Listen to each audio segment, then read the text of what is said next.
Hey Curtis, I think I'm ready. All right. Three, Hey Curtis, I think I'm ready. 2, and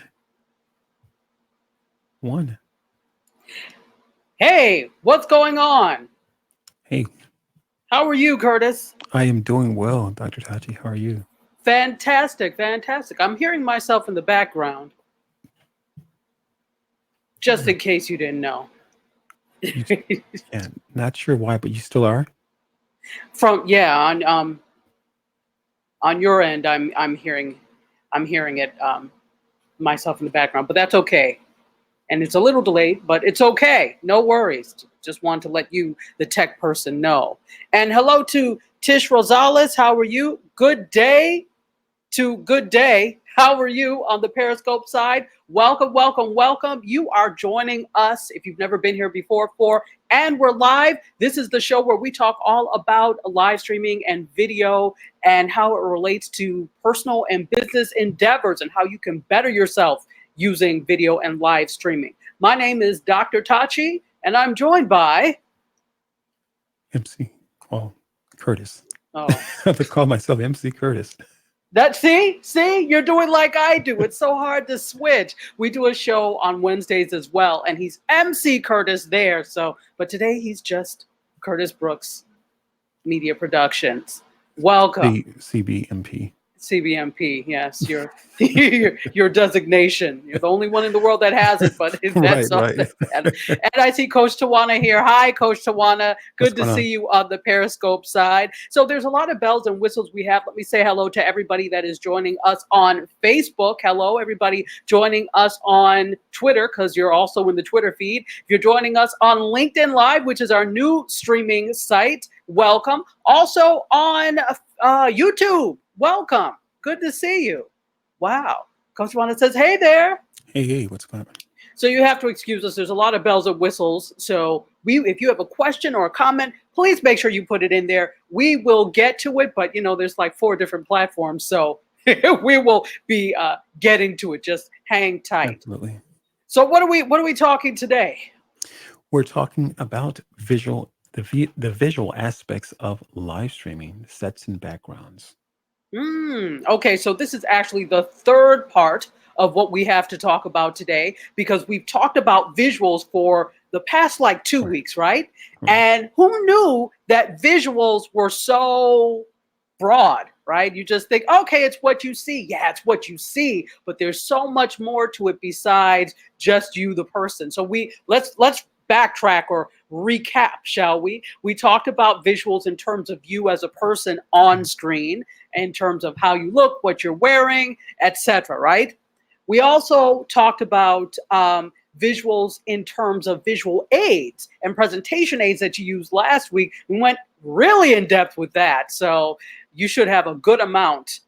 Yes, we're live on LinkedIn, Coach Tawana. Yay, we are. Yes, so feel free. It's on my page, Coach Tawana. So go ahead and if you want to look via LinkedIn Live, feel free. Feel free. Dr. Tachi has some pull now. I think I have pull, right? Or now, yes, now the social media gods have smiled on me, and now I have some kind of favor in their eyes. But like they say, favor is not fair. Absolutely. Clearly. Because if it was fair, I'll leave it right there. Okay. In any case, we're now going to go on and talk a little bit more about the visual aspect of it. And today I'm really excited because we're going to talk about visuals in terms of your background and setting. So yes, you all have been waiting for us to get a little bit more into the production end of it. As I said last week, patience, Grasshopper. This week, it's a little bit more. So we were delving a little bit more into that. So we're going to talk about sets and backgrounds and the reasons why, doing so with intention, et cetera, et cetera. We have a lot of good stuff for you today. We do. As you can see, Curtis enthusiastically agrees. That's just him, guys, if you don't know. That's his version of enthusiasm. I really am excited though. I can tell. Glad to be here, everyone. I can tell that you're glad to be. Oh dear, oh dear, oh dear. Okay, so we're gonna get to it. So reasons why. Hi, I am B. Iman. Thank you for being here on Periscope. All right, so reasons why. Curtis, why do you think we need to pay attention to setting? What is the important thing about sets or background? It's because it communicates to your audience. We talked about, I think the very beginning was ACP, audience centered approach. ACA. ACA, yeah. No, approach with you know what I mean. You know what I mean. Approach with a P, yeah. Yeah, approach with a P, yeah. The other approach. But nevertheless, in the very beginning, we talked about the audience-centered approach, and part of that audience-centered approach is your sets and backgrounds. So again, it's always about the appeal, the image, how it looks, the overall invitation, if you will. So we're going to dive more into that in regards to connecting with your audience, making them feel at home during a broadcast. Don't you like nice things? Don't you guys Absolutely. like nice things? Yes. Absolutely. Why Absolutely. do here you can get away with some things in terms of your background. Sure. If you're famous. Okay. Let's be Right, clear. right. If you're a celebrity or you're famous, you're going to be able to get away with a lot more than you or I could, right? Or somebody who is not a celebrity could. So in that case, they're going to be paying attention to every single detail of your broadcast. And guys, what that's called in the film world, because we come from the film world, is mise en scène. M-I-S-E-E-N-M-I-S-E. It's a French word that really means the entire look of the scene. So you're paying attention to the mise en scène, everything in there. Besides you, what's that piece of paper in the background? What's Right. on the wall, right? What's that light that's shining? The entire look of the scene. And that is what audiences pay attention to. Your message, yes, but remember, we also, our eyes dart around all the time. Absolutely. So we may be fixated on you, but after a while, we then start to look at some of the other things. And so because of that, keep your audience in mind and make sure that you respect them enough to make your mise en scène fabulous. Now, what does that mean? We'll talk about that in a minute. First, let's talk about some of the reasons why. So I was about to say MC. Curtis gave you other reasons why you should pay attention to it, right? So let's talk about production value. We talked about, hey, Chosen Mogul, how are you? Welcome on the Periscope side. So production value, that is everything about your video, about your live stream, from the sound to the lighting to the pictures to what the background. That all has to do with production value. And you really want to have a nice level of production value. Now, when we talk about production and production value, we'll talk about the different degrees of production value and what that means. It may not. There are some people that have zero production value and they're still able to, like, my favorite, the bed scopes, which I can't stand. The bed live streams, I can't stand those. I can't stand them. You know this. Don't make me go on rant. I am not a fan of people doing live streams from bed. Unless that's your gimmick and that's your shtick, and it's like, hey, live from the bed, then that's fine. But there are people that are just doing it because they're too lazy to get up, and I detest the bed stream when they're doing that. That's not productive value. The bed stream or the taco hair meat? Which one? You I hate them all. I hate them all. I hate them all. There's one, and he's talking about, there's one particular live stream that I watch sometimes because he's great, but he'll do it from bed and he has like taco meat hair sticking. I can't stand it. I mean, I'll look, when I see that, I look and then I look away, but it's like, that train wreck. It's like, you can't look away. That's what it's like for me. Chosen Mogul says, me either. I can't stand it.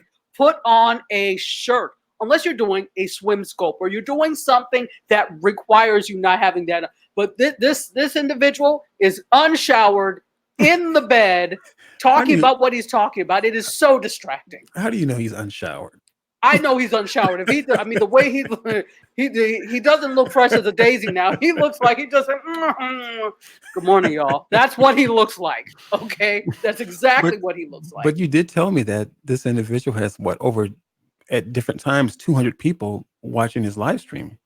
He does, which is why. Okay, that's the thing. It varies. There's no rhyme or reason to this, but yeah. Chosen Mogul, I don't know. And Opal Comfort, hello. Opal says hello to you, Tachi, Curtis, as well on LinkedIn Live. Hey, Opal. And yes, and you can hear his enthusiasm. Okay, so all of this to say is that it's not very high production value, and very few people can get away with that. Right. Okay, so even if he's able to do it and get away, and there'll be 250 people watching every single time he comes on and does a taco meat bed stream, not everybody can do that. So I implore you, and it would behoove you not to do that. Yet, Coach Tawana, unshowered. People, when I never, and this is just a me thing, I shower before I go to the gym. So I am always showered for the most part if I'm coming on. So even if I'm doing okay, I just came from the gym, I'm at the beach, I may be sweaty, but I had taken a shower before. So he's holding up a sign that says he's unshowered. And his look you know that is the sign that says I am unshowered. Okay, that's his look. Anyway. So horrible. So in essence, horrible production value. Production value, yes. We're going off on tangents here like we always do. And Opal, thank you for working and listening. I'm glad you're inspired.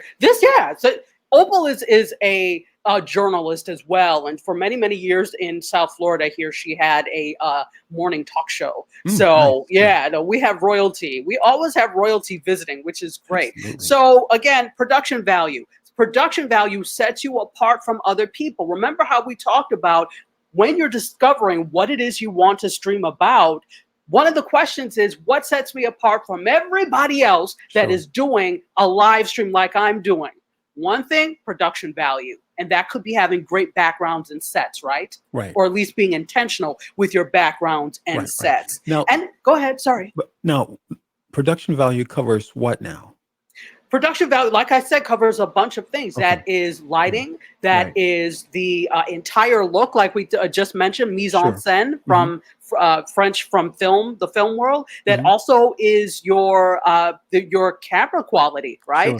Sure. The resolution and the quality of the camera that you're using. That's also the backgrounds and settings. So all of that, and in addition to other things, lends to production quality. And it can be crappy, or it can be wonderful. We're aiming for the wonderful here. Sure. Yeah, let's aim for the wonderful. Let's be excellent.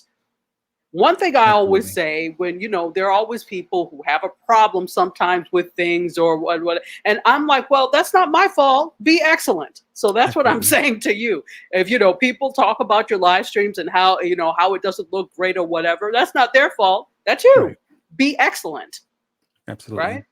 Don't be mediocre. There's enough mediocrity already in the world, and then in the world of live streaming. Let's not be mediocre here, shall we?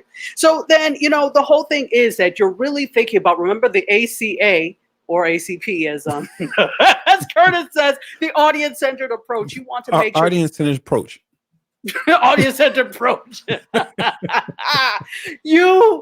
If you're using an audience-centered approach or audience-centered approach, you are trying to make sure you keep the audience in mind with everything you do, because you're not streaming for yourself. You're streaming for them. You're trying to draw them in. And as such, you want to make sure that your production value is high, right? So that high production value is also making sure that you're using good sets, that you're using everything else in production. But because we're talking about setting, let's do that. Okay. So that's what we're going to do today. It took us, a while to get to that, but that's what we're going to talk about today. We're talking specifically about sets and background and setting in general, right? So your sets and your background is your setting. That falls under the umbrella of setting. And one thing that Curtis and I talked about yesterday was being intentional. The big thing about it is you have to set with intention. See, we didn't say that yesterday, but we'll say it today. That's pretty good. That's good, right? Yeah, that's really good. Set Okay. with intention. In fact, it's so good I need to write it down, because sometimes you know how you say things and you're like, Yeah, wow, where did that come from? absolutely. So set with intention. I'm writing it down. So you have to be very intentional with your sets. Now, what does that mean? Noticing things that are Mm, in the background. So, for example, my setting is actually my living room, right? right. And so this is what I decided. I tried several other places in my house. I thought that I was, oh, okay, maybe I'll get a screen of some sort with some writing. And then I said, you know what? I set it up here one day and I said, I like this. And I think the audience will like it too. Because for me, it's kind of like when I do Mediascope, I'm inviting you into my space, Right. which is, I call it the studio, right? So this is also my studio. But it's like, remember with Mr. Rogers, the thing that was really cool and inviting about Mr. Rogers, it's like it was his house, or Right. his house for at least a half hour he was with you, right? So he came in, he took off his dress shoes, put on kid sneakers, right? Right. Took off his blazer, put on a sweater. And what did that do? That gave you a Absolutely. warm and inviting feeling, right? Absolutely. It made you feel like, oh, he's inviting us into play. I Sure. loved Mr. Rogers because of that. Now, there would have been a completely different feel had he kept on his blazer and his dress shoes, but it would have been different, right? He's not here to stay. He's like, look, I don't have time. Get your toys. Let's go to Land of Make Believe real quick because I got to go. Right? So it makes you feel like he's there for a while and Right. he's Right. there to spend time with you. Right. And that's what you want to do. Don't make your setting can invite people in and they'll want to stay all day. That's, Right. I mean, another example of that is when I was, hey, Dr. Vibe, welcome. I had my office at the university I used to work at. And one of the things that I had in there was a couch. I had a red couch with a bunch of colorful cushions. And there was a corner where that couch was. And students, even students that weren't mine, that I had never seen before, would come like, hey, I heard you have some information on internships or this, or that. Yeah, come in, sit on the couch. So that became the spot Right. that Right. students liked to come to because it was warm and inviting, right? And so that's what you want to think about with your set. And I know this is a lot on that, but the key thing is to make that space warm and inviting, Exactly. right? Exactly. Right? Exactly. Notice the details of this space. What kind of couch do you have? If you're going to use a couch, what kind of table do you have? What you don't want to do is see that it's that couch from college that has the stuffing coming out that has wine stains on it. Right. Right. That is not warm and inviting. That says change the channel, Sure. folks. Change the Absolutely. So you want to make sure that it's not only warm and inviting, but paying attention to these small details. And you mentioned something about yesterday about details in terms of props, Right. Curtis. Right. I did.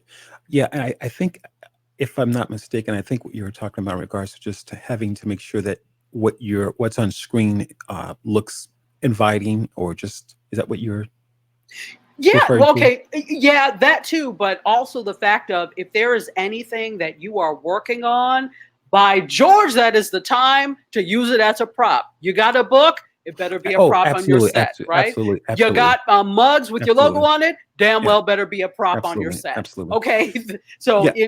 that's what we were talking about. You Right. want to expand a little more Sure, on that? absolutely. Mhm. Yeah, it's as Dr. Tachi mentioned, it's going to be hugely important. Again, it's just, any content that you put together, as far as like writing a book, or you got a coffee mug with your logo on it. Again, back to being intentional. You want to make sure that those things are represented or positioned in a way inconspicuous, if that's the case, if that's what you're trying to achieve. But you want to make sure that either they're over your right shoulder, your left shoulder, but somewhere within the shot, being intentional, but yet inconspicuous, if you will, so that, as Dr. Tachi mentioned, your audience, they're not necessarily just, they're obviously listening to you. That's the goal, but that their eyeballs are always just roaming everywhere. So they want to make sure that that darting everywhere. Yeah, you want to make sure roaming. that, I was just roaming, adding. okay. They're darting. Okay, Yeah. but you want to make sure that they are, again, you're being intentional about your props, be it your book, something you've written, Mhm. your your coffee mug, your logo, again, just being intentional, because you know that your audience, they're not only listening to you, but they're just all over the place looking at what the shot is. Again, it's all about the invitation. It's about the colors, and we're going to get into that in just a little bit. But it's also about the colors. So again, that's just the gist of it. Again, making your audience feel invited, being intentional, because you never know what your audience is going to ask within the chat window or comment section of your video or your live stream. They may want to know, oh, what's that book about? You know, Mm-hmm. so it gives you a leeway, or perhaps a conversation that you can have offline with them. So it could be open up doors. Absolutely. Yeah. Absolutely. And Mhm. one thing, this also goes into it. Right. Let me speak for me.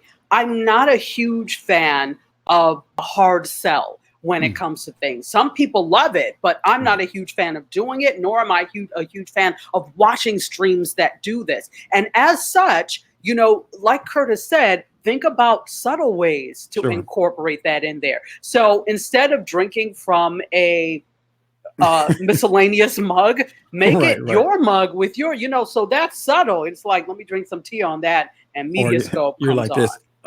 You got to watch on. You're like, Exactly. yeah. So Exactly.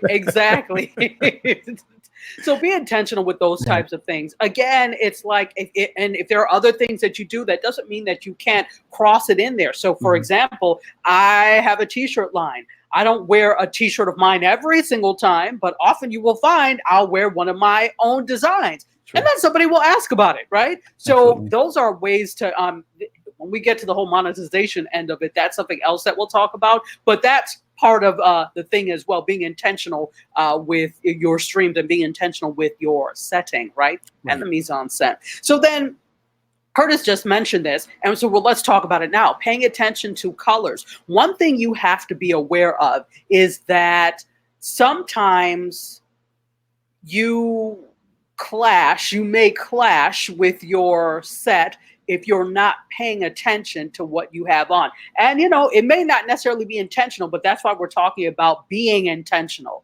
The fact that you decided this is what you want to wear today, but you forgot your set has this, and this in it. So one way to avoid that, maybe if you plan what you're going to wear ahead of time instead of 5 minutes before, Right. maybe you could avoid clashing with your set. So here's the thing: if this goes with your personality now. If you know that you're the type of person that likes to wear very bright colors, or sometimes you'll do prints or things like that, then think about, well, what is my setting like? Or if you're getting ready to build some sort of set or Right. some sort of background, think about, all right, well, since I know I'm generally wearing something that's busy or has a lot of colors, what can I do with my set that will be simple, that won't clash with it? Right? What, maybe thinking about solid colors as opposed to a whole bunch of print. Maybe thinking about more of muted or pastels as opposed to bright. But again, your setting also, well, I haven't said it yet, but your setting also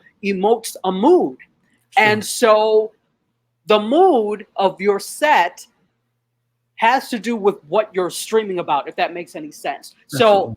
example, if you're teaching yoga, in terms of a live stream, you probably would want to not have a kindergarten bright red, blue, and yellow and green Right. set, right? That's not very relaxing. So you would want to think about calming colors, maybe Right. Right. earth tones, maybe some blues, Mhm. maybe being in a place, maybe being in a natural setting, like a Right. very nice garden somewhere. Think about that. Because if you're streaming about yoga, it's not going to help to be in a high intensity, Right. really light, brightly lit place. It doesn't go with what you're streaming about. Right. Go Right. ahead, Curtis. Sorry. Well, yeah. I mean, yeah, you're absolutely correct. And I again to I guess we want to talk about the colors now, or want to get into that. Yeah. In Or just a minute, let me okay. just there is a color chart, something that you can Yeah. actually use Mhm. to help you. So I just want to say hello to MD Mazharul Islam. I hope I said your name right, and he says, "Good to see you, Curtis." Likewise. Likewise. Absolutely. So now Curtis is actually going to talk a little bit about. We have a chart. Yay, Yeah. visuals. Okay. Yeah. I'm going to go off screen for a moment, but you you will be able to hear me. I'll have the chart on the screen here. So that being said, as Dr. Tachi mentioned, here is the chart here. One of the things before I show you the chart, I want to say is that a lot of what we're trying to figure out is already been done for us through psychology, through marketers. So this information is available online. So it was just a simple Google search, marketing chart, color marketing chart. That's something I believe, or color marketing something. But either way, you can find it just with a quick search on Google. Look up marketing colors, and here is the chart here. Cool. All right, awesome. Okay, again, this is the color emotion guide, and you will probably find them by all kinds of different names. But again, as Dr. Tachi mentioned, there is a psychology behind it. And most of the work really, truly is already done for us. And so you're looking at this chart here, you'll see a lot of the companies that you and we recognize have been around for hundreds of years, 50 years, 60 years, whatever the case might be, but they're using these colors for a reason. And it is the same way, not necessarily just with your logo, which is highly important. This is what you're looking at here, a bunch of logos. But as Dr. Tachi mentioned, if you're doing a stream about yoga, and let's just say you've got your yoga gear on, you probably don't want to be wearing a red yoga outfit. You know, you want to wear something that, like gray, for instance. Like we know of several companies here. Apple is huge. We know of Honda. We know of Puma, and I can't remember this one here with the yin and yang sign, or the Confucius. What is it? Yeah, I don't know what company that. Oh, that's saying balance. The yin and yang is balance. Okay, yeah. So the gray in itself, the color gray represents balance. So we know, again, the Cartoon Network, Apple, was kind of sticks out there. They use gray for a reason, because it represents balance. You have the peaceful, that's John Deere, that's the Animal Planet, that's Tropicana, that's I think Android as well, BP. So these companies, or the psychology of it, has already been figured out. And I think if it's hugely important that if we try and not do something new, again, try to, you don't want to try and go and create a new color because this stuff the work has already been done for you. Again, as Dr. Tachi mentioned, there is a psychology. The color evokes emotion. So if you've got if you're doing your live stream, or if you've created a pre-recorded video, you want to be mindful of these colors. You want to be mindful of the colors in your logo. You want to be mindful of the colors in your live stream or your pre-recorded video, because, again, you want to evoke emotion. And some of you may have heard me say before is that if you're not making your audience uncomfortable to some degree, whether it be a hard sell, or whether it be the information that you're sharing with them, something they didn't know.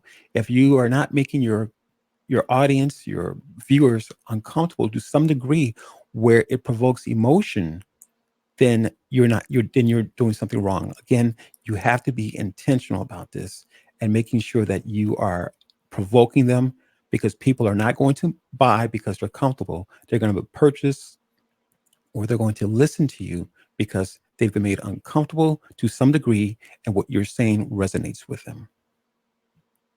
Well, here. I will hand it back over to you. Wow, that's a color guide. That's cool. Now, that's no way set in stone that, because I'm doing a yoga sculpt, I have to make sure I use green or gray. No, that's just a guide for how you can approach setting, making a set, or picking your background. It's just a general guide. So that, again, it doesn't mean you have to use those. We're not sitting here saying you must use this emotional color guide or you'll fail. That's not what we're saying at all. What we're saying is that if you don't know where to start, one place to start is with color, and the guide can help you in terms of what would work, right? In terms of that. Right. So yeah, thank you, Curtis. That's really good.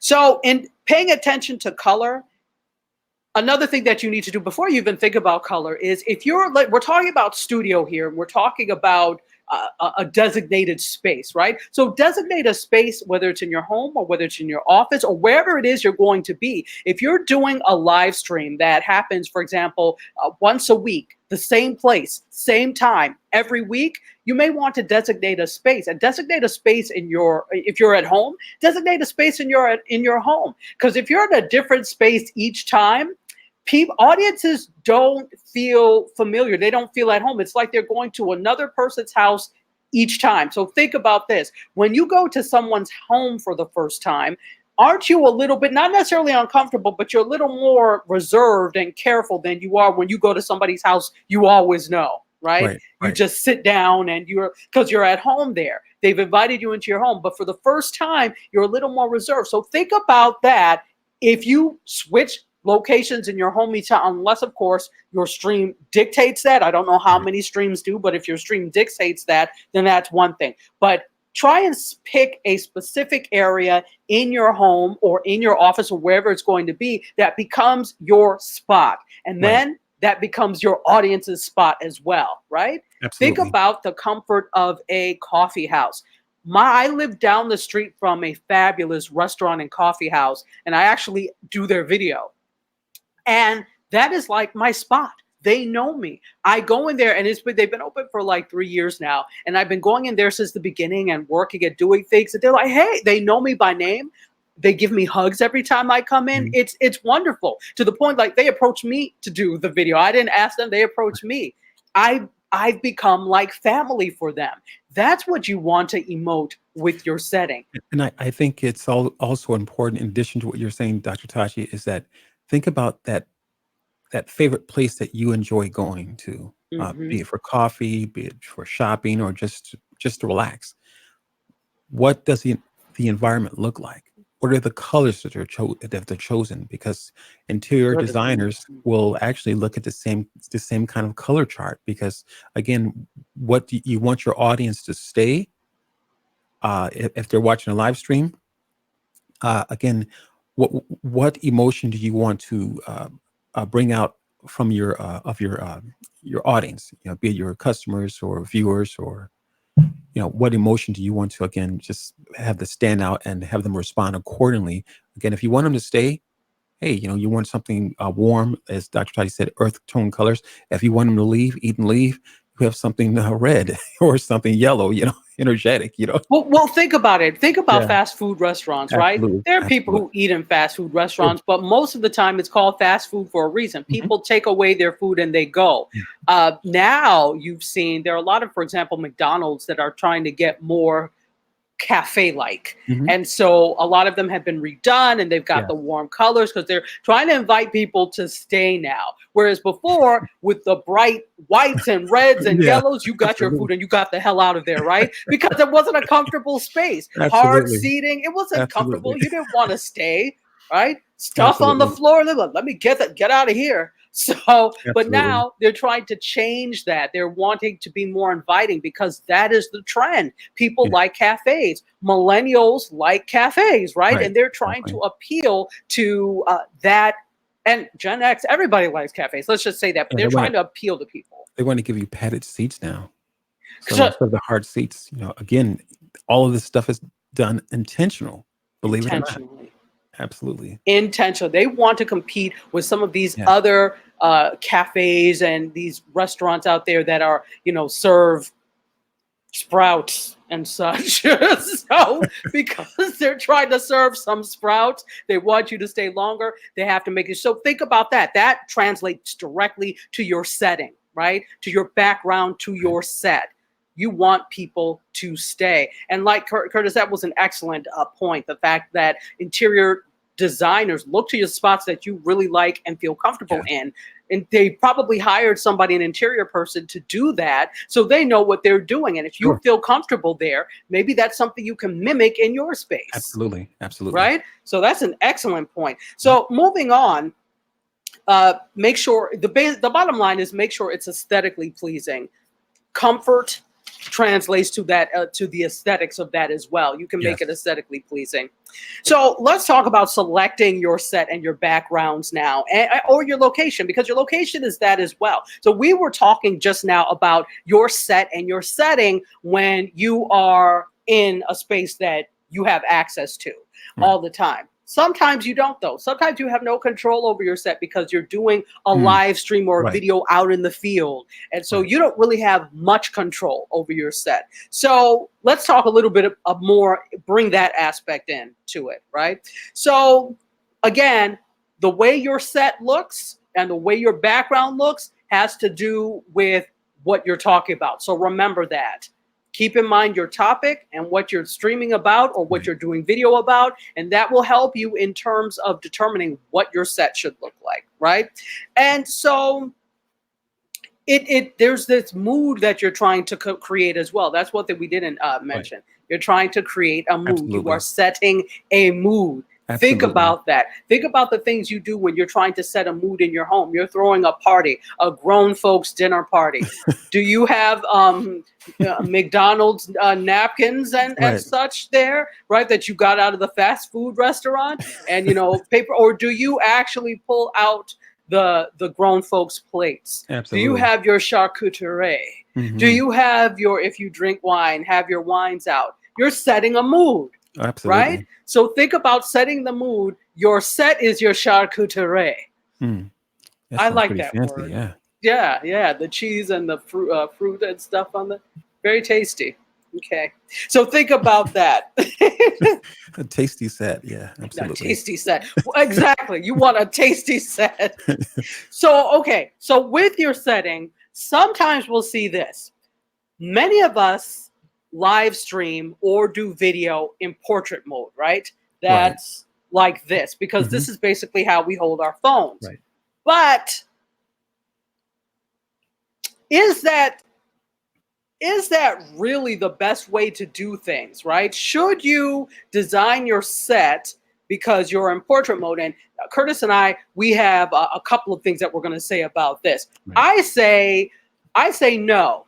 Um, yeah, vertical video is starting to gain wings because of things like Instagram and Instagram Live and Snapchat, social media in general. Most people use their phones vertically. But if you're talking about doing this for real and doing this seriously, vertical video is great. Don't get me wrong. I'm a champion of vertical video, but it doesn't translate well to other platforms. For example, YouTube. If you're Right. using vertical video on YouTube, then you have to put some sort of mat behind it so that it doesn't Yeah. look weird. It just looks like you just did it on your phone, and it looks amateurish when you try to repurpose that. So in my eyes, don't just gear your set to just a little corner because they're not going to see the rest of it. Right. I wouldn't. What say you, Curtis? I agree with you to, I guess to some extent, but I think we like what yesterday when we were talking preparing for the show. There's one person that I mentioned who she does a live stream with her phone in portrait mode, and I initially thought, well, let's see the rest of let's see the rest of the frame, if you will, and meaning that turn your phone landscape. But she continues to do her live streams in portrait mode. But then I thought, well, wait a minute, what if the person the uh, does not have the does not have, I guess, the material or the funds to actually create a background or create a setting, and maybe they want to make that live stream or that video kind of more of a intimate, up close kind of a live stream, but just real personal, if you will. And I think with portrait mode, you can do that, and you can also do that with landscape. But I think with portrait mode, it actually kind of gives you a chance to, again, make that live stream more personal, if you will.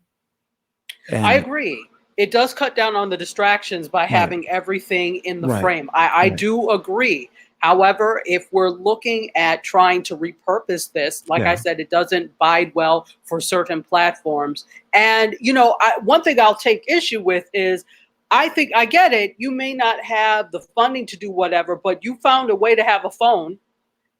It takes yeah, 2 cents. Go to the dollar store. right, right, Get yourself some, cheap faces or whatever from right, there and create something for $10. And you probably don't even have to buy anything. You probably already have something. It's with you right. designating a space and making the space clean and then putting a few things there and having, to me, it's an investment. If this is something that you Right. intend to do, I think you need to invest in the very least at a bare bones setting of some type. Or Right. guess what? The park is free. Or, you know, go someplace where you can have nice setting. So Right. I think it's just about looking. And my thing is that I think sometimes some of these people don't know, or not that they not just Yeah. that they just don't know. Right. They also aren't concerned about it. Right. Their Right. concern is to get the message out, and so they don't care what the background looks like.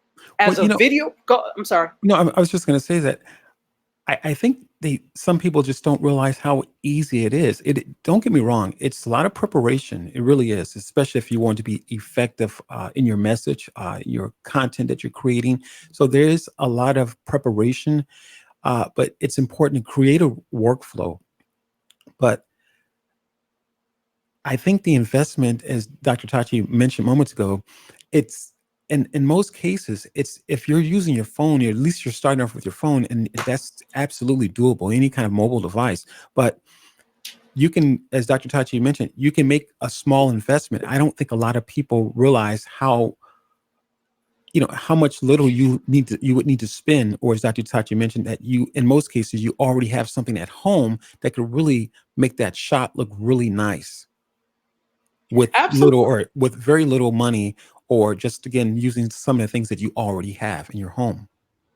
Absolutely, absolutely. And before we go on, let me say hey to Bobby Stamps. What's up, Bobby Shadow and Kathleen Dean? Thank you for being here on the Facebook Live side. And let me take this time to say, hey, what's up? Welcome to And We're Live. This is the show where we talk all about live streaming video and how to do it properly to leverage for your business and beyond. I'm Tachi, and I'm joined here with Curtis, CBMP. Great certification. Don't make fun of it. Yeah, I know it's a great certification. I'm not making fun of you, man. Not making fun. So we're talking today about the visual aspects of live streaming and video, and we're talking about sets and settings. So those of you who don't know, now you know. So Curtis, you're absolutely right. I think that it's a personal choice. But again, you have to be aware of what your end goal is. If you're looking to repurpose it, I don't think that vertical video is what you want to do. Right. If you're fine with the live streaming platforms you're on, or just publishing to IGTV or whatever, then that's fine. It's a personal choice, and it depends. But I will say that if you are proficient in both, you will get more attention in terms of somebody else that may want to bring you on to do what you're doing. Right. So think about it in that sense. Right. I think the bottom line is that whether it be portrait or landscape, whatever your choice is, that I completely agree with Dr. Tachi as far as the retargeting, the targeting purposes for using your video, creating video, and so it's much more difficult.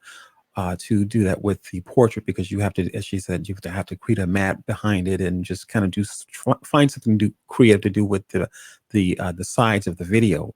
So that being said, so I do agree with her in that piece of it, but I think that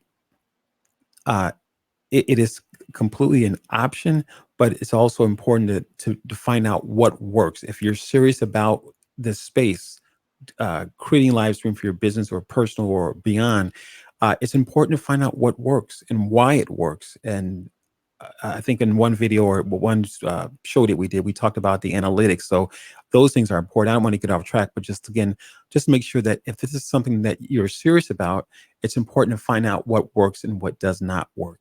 Absolutely. Absolutely. Yeah. Carlos Phoenix is here. Good morning to you too. Carlos, what's going on? What's up, Carlos?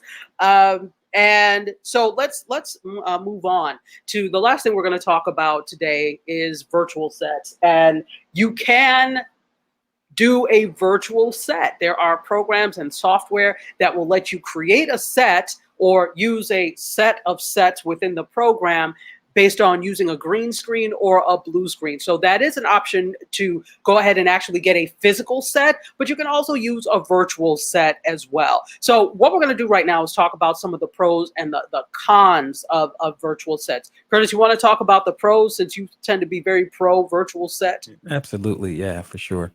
But yeah, I like the virtual sets in regards to using the green screen. I think the green screen, for me, I believe it just gives you different options. You can change the green screen out at any time. It actually looks, I think, professional. You can decide to really kind of put any kind of look to that green screen, meaning that you can create a depth of field with it, meaning that it's going to allow you to appear that you are closer than the background is farther away. So kind of allow you to kind of stand out a little bit more.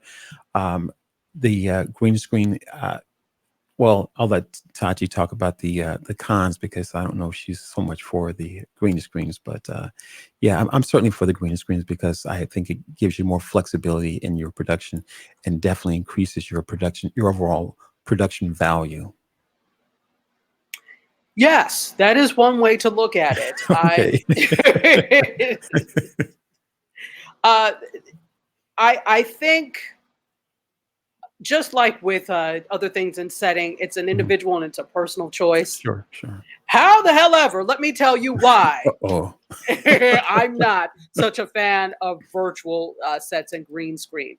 It can look super fake if it is not well lit. One thing you have to understand about green screen and blue screen is that you have to have a lot of light. Video and film takes a lot of light in general. So it needs to be well lit in order for it to work. Because what happens is if it's not well lit, you get places on you that are pixelated, places that start to fade into the background. So you have to have enough light. And then the color temperature, remember, light has a temperature and color has a temperature, needs to be the same because if you're not well lit, you could look blue and you're putting yourself up against a beach backdrop. You look fake.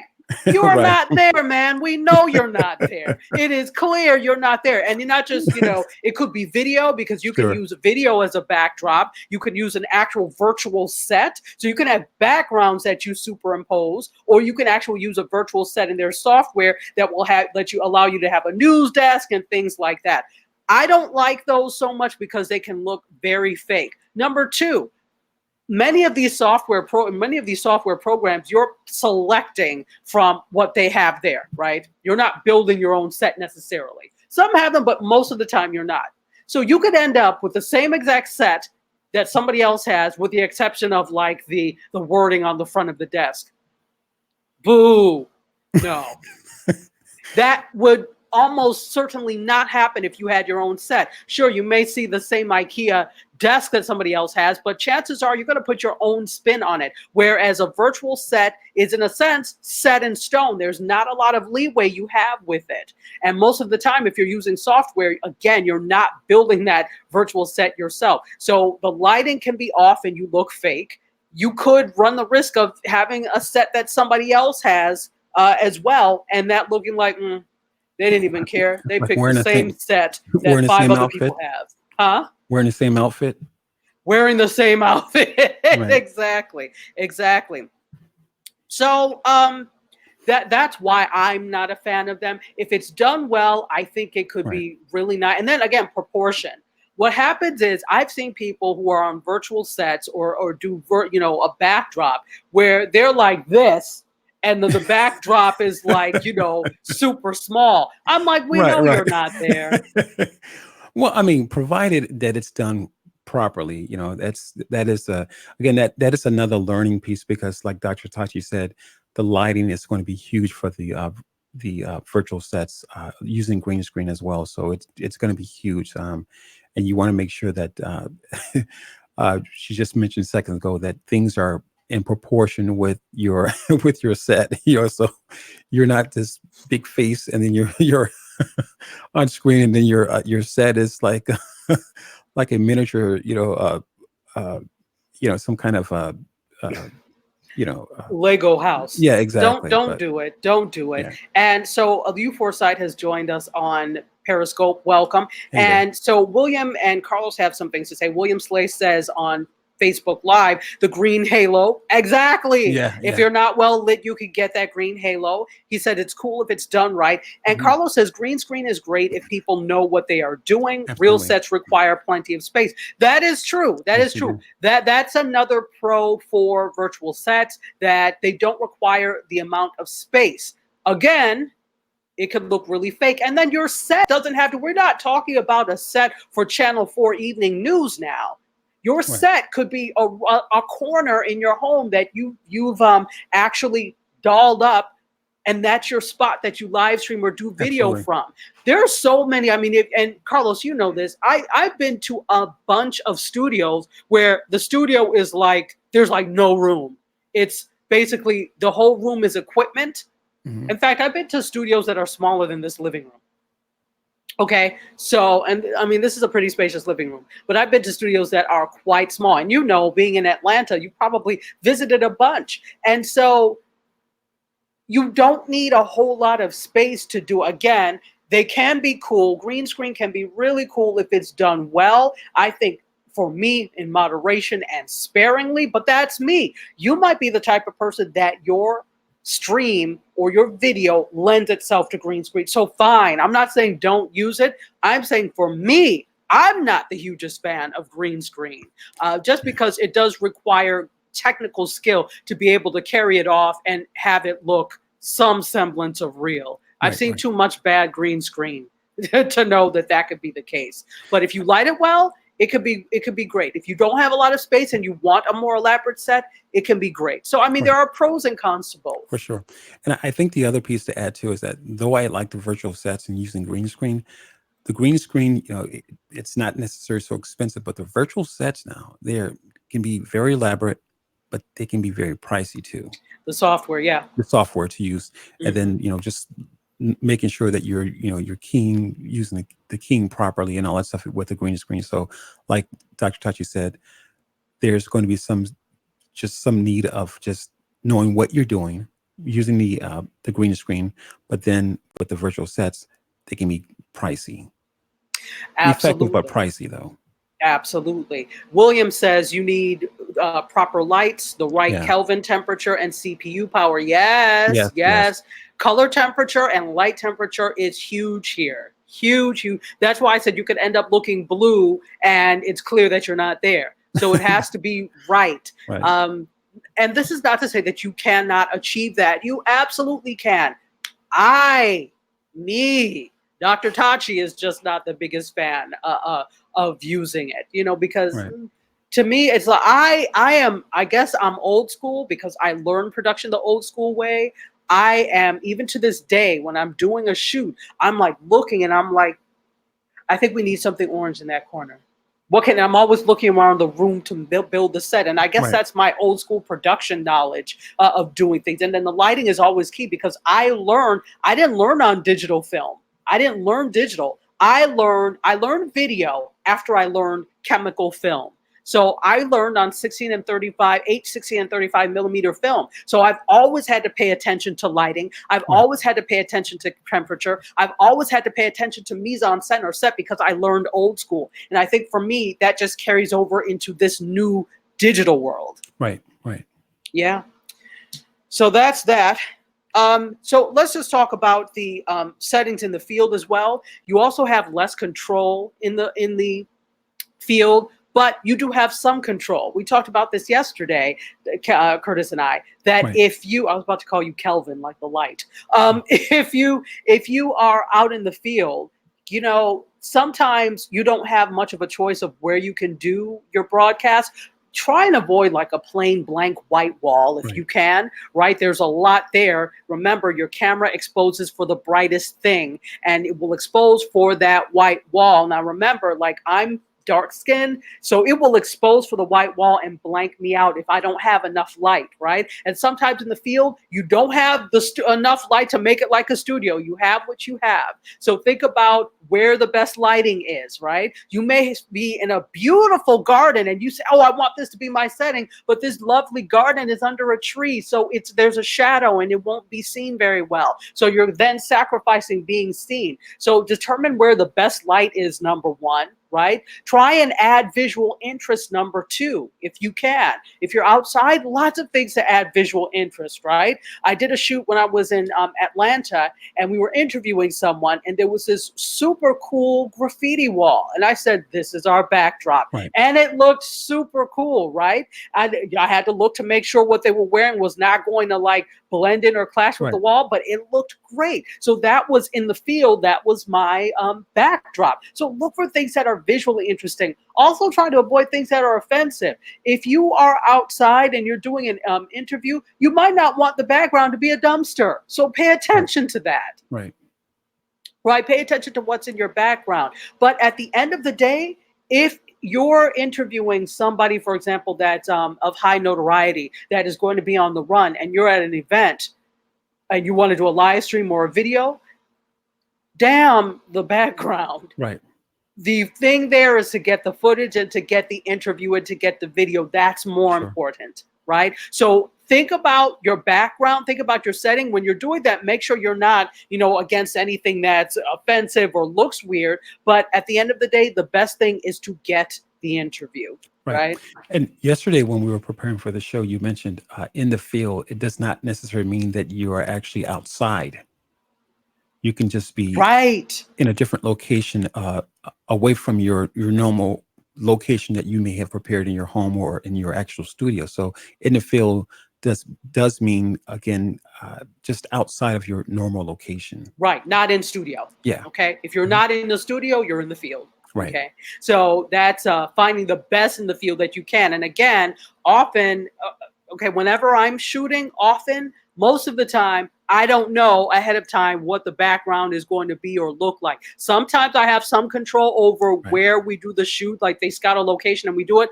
Often I don't. And then it's like, all right, well, this is where it's going to have to be. Let's make it work. Right. So you can make it work, right? At the end of the day, it's the information, but setting is really important. And that's, I think, what we're trying to convey. A couple of things. Carlos says, I did a video with a massive multimedia set like a newsroom, but was on my bed, right? Using a virtual set. And William, but you understand lighting, Carlos, so that worked for you because you understand lighting. Mhm. William says, even our local news weather person's green screen can be jacked up. Yeah, absolutely. So if even a professional can have problems with green Yeah. screen, your amateur behind can have problems if it's Right. not Right. if it's Right. not well done. And this is any of us, right? William says, oh, so she knows all about steps and f-stops. Yes, I do. All about f-stops. I had to do it the old school way. And also, let me take a look on LinkedIn and see. Okay, everybody's just listening intently, and everybody's listening intently here too. All right, so finally, that's really it. I just want to. Actually, last thing, in terms of creating your space, how do you create your space? If you're not using a virtual set, think about going and sourcing at different places. I mentioned IKEA. That is a great place to find things because it's inexpensive and it looks cool, right? So IKEA, first of all, think about what you already have that you can use for your set without going to buy anything. That's one. But then if you decide you want something different or you need some things, think about a place like an IKEA. Also think about going to a hardware shop like a Lowe's or a Right. Home Depot, and you can actually build some things, right? PVC pipe can be your friend. You can actually build some things there. Also, think about thrift stores. Thrift stores are fantastic. Absolutely. Fantastic for unique finds. And that's the cool thing about a thrift store, Right. that it will be unique. You probably will not see that on anybody else's set, right? Exactly. Hey, Mr. CardLogic, welcome on Periscope. Good to see you. So think about thrift stores. Also, you can order racks of stuff off of places like Amazon, right? Right. And stock your room that way. So there are a number of different ways you could build things. You can actually get things like, again, if you need a couple of chairs, you could get them from all sorts of different places. But Right. I love the thrift store thing because you can find some unique things in there and at a very inexpensive price. Also, like consignment and antique shops, Sure. which tend to be a little more expensive than thrift stores. Right. Right. I think in a nutshell, much like some of us watch or like to watch television, we see the comedy shows or just different television shows. They have a set prepared for them. Hmm. And in that set, they're not using everything, but it is just something that establishes the shot. It lets you know where they're at, what's happening, and just the overall mood, perhaps that particular actor is in, or what he or she is displaying, or or acting out the scene. And so, but again, just keep in mind that the same thing that you're watching on television is the same thing that they're doing, that your eye would need to do in creating that live stream, or creating Yes. that mood or emotion that we want to kind of evoke or draw out from our viewers. We want to do the Yes. same thing that they're doing on television. That's essentially what you're doing. So again, as Dr. Tachi mentioned, you can go to a thrift store and buy tons of different things, shelving for your books that you've written, coffee mug that you may not even use, but that coffee mug may sit on that shelf as a prop, making sure that your logo is facing towards the camera or within camera shot. Exactly. So Branding yourself. That's yeah, also branding your exactly, stream, right? exactly, It's all about exactly, branding. And let me say exactly, hello to Brigetti, all the exactly. way from Cape Town, South Africa, on LinkedIn Live. Good to see you, my dear. And thank you for catching us live. I enjoy your lives on LinkedIn as well. So, yeah, that's that's that's great. The thing that you said about a set and an actor. Think about, okay, Mhm. now what's happening? Pottery Barn. Remember? Okay, you know Friends, the show Friends. Yes, So the yes. show Friends is actually one of the two most popular shows on Netflix, right? That is streamed on Netflix. They're doing all sorts of things now because it's like about to be the 25th anniversary of Friends. One thing, there was an episode that everybody remembers. It's the one with the apothecary table from Pottery Barn, and they tried to pretend that, oh no, because Phoebe only wanted like old original things, that so Mhm. they made, oh no, this is an apothecary table from such and such, but it was really from Pottery Barn. Right. So Pottery Barn now is reissuing that apothecary table Yeah. and has a whole line of Friends related furniture. And here's the thing, because the Friends set is fresh in our minds. Everybody knows Yeah. the set from Cheers. Everybody knows the set from Friends. Everybody knows, if you think about the live things that they Yes. did with All in the Family Mm. and the Jeffersons on ABC recently, right? Or was it ABC or NBC? I can't I remember. don't remember. But they did the live episodes of that, Mhm. and they recreated the set. Everybody knows the Jefferson's Yeah. apartment, the deluxe apartment in the sky. That is exactly what you're trying to create with your set. So does setting Absolutely. matter? It Sure it does. does. It Sure it does. absolutely does matter. Information matters more, I think, Absolutely. but I think people feel at home and they feel nostalgic and they can identify with Yeah. you when they have a setting that they see every week, Yeah, for sure. or however often it is that you stream or do video, right? Right. So I think that's it. We have sufficiently gone over our time. And just to add this, just if you remember All in the Family or the Jeffersons or just these very popular shows, that in most cases the shot that you've seen was maybe uh, just from a couple different angles. You never Hmm. seen the entire, the entire space, if you will. Remember the chair, All in the Family, the chair that Archie Bunker sat in. Archie's that old Yeah, 1960 something chair. yeah, Everybody knows exactly. it. Exactly, and that was the shot that we mostly seen, you know, or the kitchen table. Very seldom, and there's a couple different episodes where there was upstairs, but you only seen portions of the house. Again, those shots were just to establish the scene, to set a mood, and you just, again, done purposely. So just keep that in mind. Is that Keep you that in mind. Absolutely. Sorry. absolutely. No, go ahead. Oh, there is one other thing I wanted to Mm. mention in terms of set and on that thing. So, the Brady Bunch is a really popular Mm. set, right? Yes, It yes, sticks to the stairs. yes, Everybody, yes, absolutely. it's to the point that I was watching another show the other day and I Uh-huh. said, that's the set from the Brady Bunch. Yeah. and they had just changed out a couple of things, but it was a set. It was Mannix. I love Me TV and older shows. Mm-hmm. So I was watching Mannix the other day, and so I said, wait, that's the Brady Bunch set. So it was around the same time period, the Brady Bunch and Mannix, and they just changed out some things, but it was a telltale sign. I could tell that was the Brady Bunch set. So setting to the point that even if it's someplace else, it's been able to be told, or it's been able to be recognized. Another pro or con against using a virtual set. Just saying. Well, then somebody else will recognize. But to add to that, what you're just saying as far as the setting or the background, the overall image that you want to display or for your audience to see is that California, Atlanta, or just all over, essentially, as Dr. Chachi mentioned, they will go from one location to different locations to shoot a film because of the setting, the background. They will actually even rent people's houses for a particular time to shoot a film because the house gives off that setting that the director, producer want to share with their audience. Exactly. Brigetti says, great branding idea. We're talking about in terms of the mugs and things like that. Absolutely. It's you. Nobody else is going to push you more than you. So wherever you can put those things in subtly, do it. Helen Angel Penland, how are you? Good to see you. Web person, good to see you. And Bobby Stamp says Charlie Chapman has a background thing. Yeah, absolutely. Wow. All right. And hey, Herbie, what's up on the Periscope side? Good to see you. I was just going to say this last thing. Hopefully it'll be the last thing, but we'll see. Last thing. But on television, we see Pepsi, we see Coke, we see different products, Apple Computer, and depending on what that, who's sponsoring who, if you will, they call it in television product placement.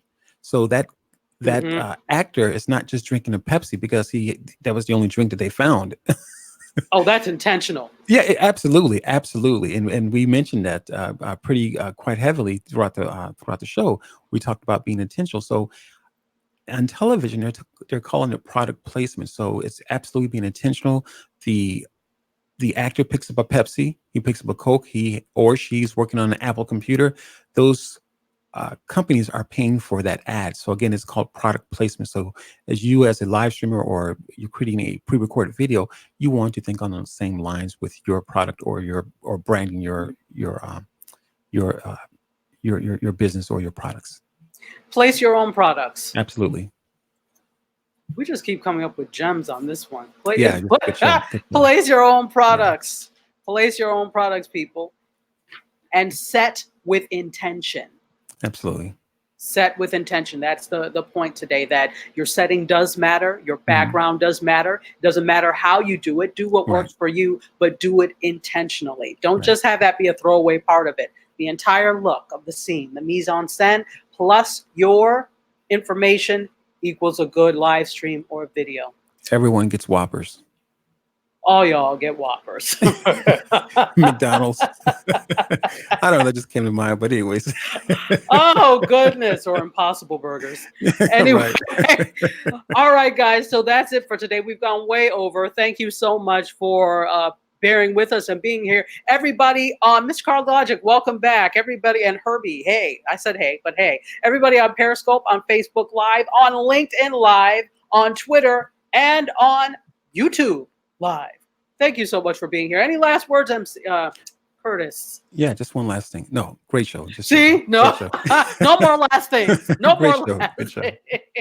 It was a great show. So we're here for those of you that don't know. First of all, Brigetti does have this. She says, any FYI restream automatically adds their branding. So unless you add some text in the description, like the title, the viewers will stream. Yes, we know. We discovered that, Brigetti. So we have to go in and figure out how to do that. Don't worry. We're going to do that. So thank you for letting us know that. And thank you all for being here. You can catch us here just about every Thursday at, just about every Thursday at just about 2 o'clock. Somewhere 2-ish. Somewhere in that range. Sometimes on Thursday, sometimes at 2, right? So, but somewhere between 2 and 2:30. So 2-ish we're on. And we talk all about live stream. We'd love to have you come back. Thank you, everybody, for being here. Yes, Hashtag set with intention. See, we're starting all sorts of Yeah, things today. absolutely. Set with intention. All right, guys. We will see you next week. All right. Ciao, everybody. Bye.